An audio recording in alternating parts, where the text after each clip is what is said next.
सभी को प्रणाम करते हुए मैं केशव दत्त जोशी आपके सम्मुख हिंदी क्षितिज काव्यखंड के प्रथम पाठ सूरदास के पद के रूप में आपके सम्मुख हूँ। इसमें सूरदास के बारे में हम पहले वीडियो में बता चुके हैं कि वो किस प्रकार के अर्थात किस विधा में उन्होंने महारत हासिल की थी। पुनः बता देना चाहता हूँ, वह श्रृंगार रस के अद्भुत कवि थे और जिन्होंने ब्रज भाषा में कृष्ण की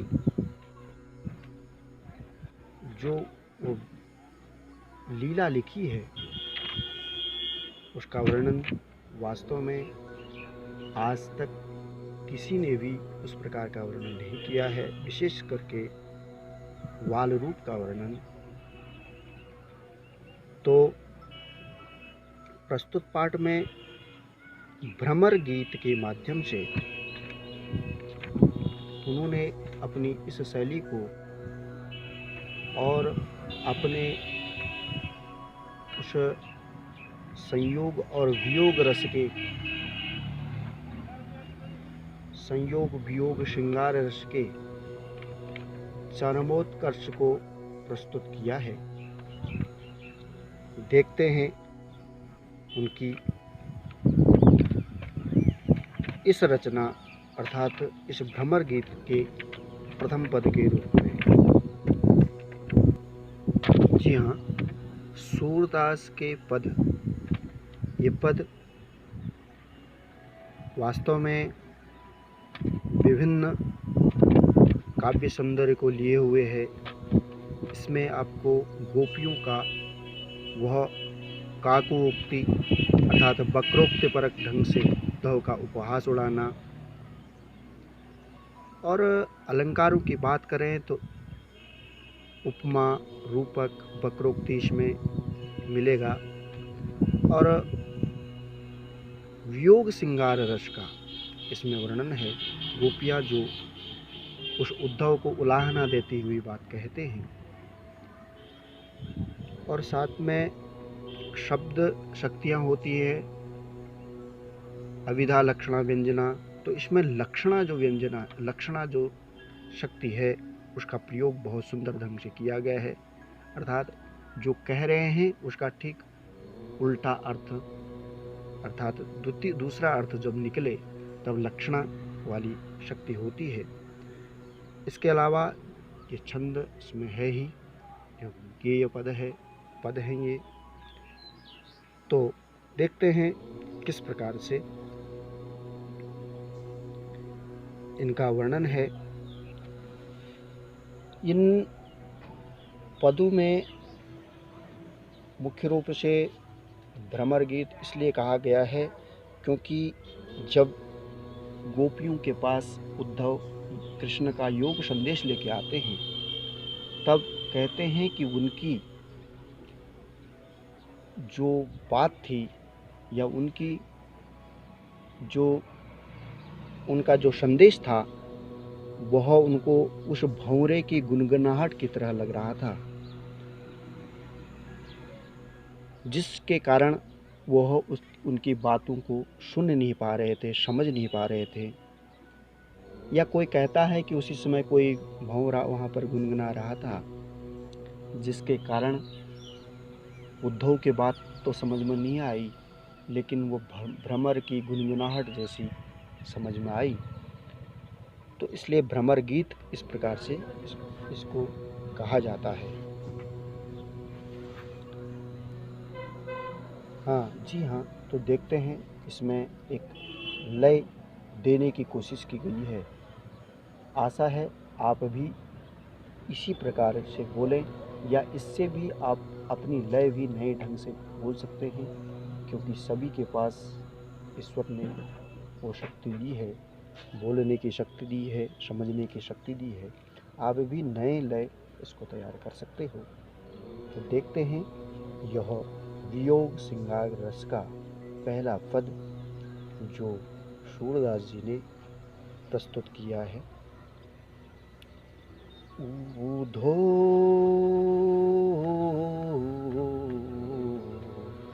तुम हो अति बड़भागी, ऊधो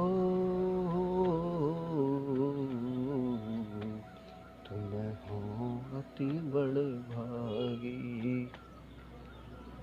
अपरस रहते स्नेह तगाते, अपरस रहत स्नेह तगाते, नाहिन मन अनुरागी, ऊधो तुम हो अति बड़भागी, ऊधो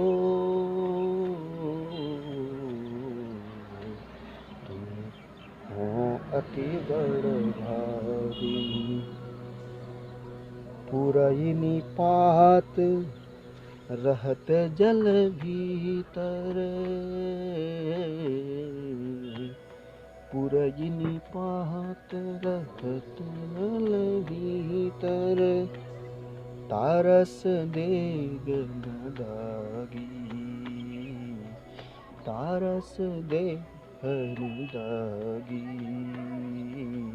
ऊधो ऊधो तुम हो अति बड़भागी, ऊधो तुम हो अति बड़भागी।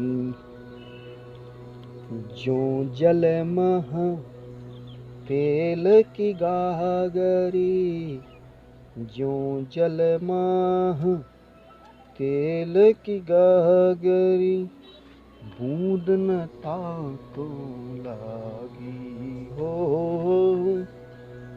बूंद न ताको लागी, ऊधो ऊधो तुम हो अति बड़भागी, ऊधो तुम हो अति बड़भागी। ज्यों जल मह तेल की गांगनी, बूंद न ताको लागी, बूंद न ताको लागी, ऊधो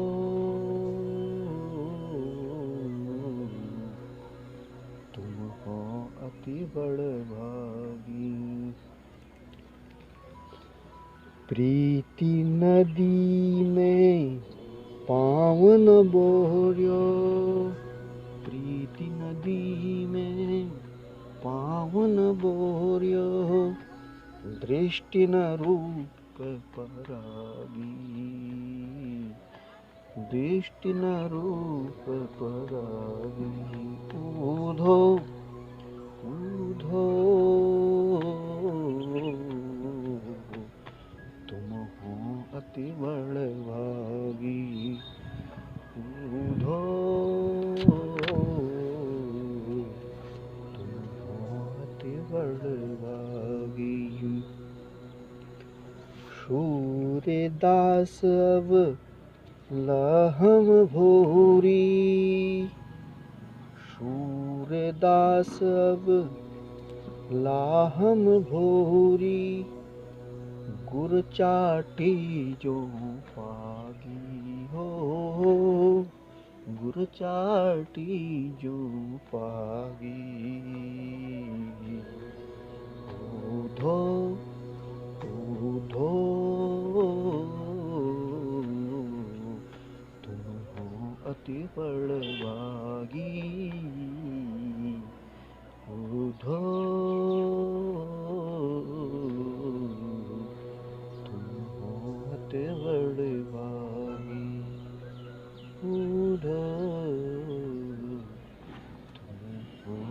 विभागी। इस प्रकार इसको एक बार गेय पद को इस गेय पद की तरह गाने का प्रयास किया गया है। इसी प्रकार से आप इसको पढ़ेंगे और समझेंगे। मैं अगली जो वीडियो बनाऊंगा इसमें किस प्रकार से इसका अर्थ किया गया है, गोपियों ने क्या क्या उद्धव को कहा और किस प्रकार से अपनी बात रखी, उस संपूर्ण वृतांत में अगली वाली वीडियो में बताऊंगा। धन्यवाद।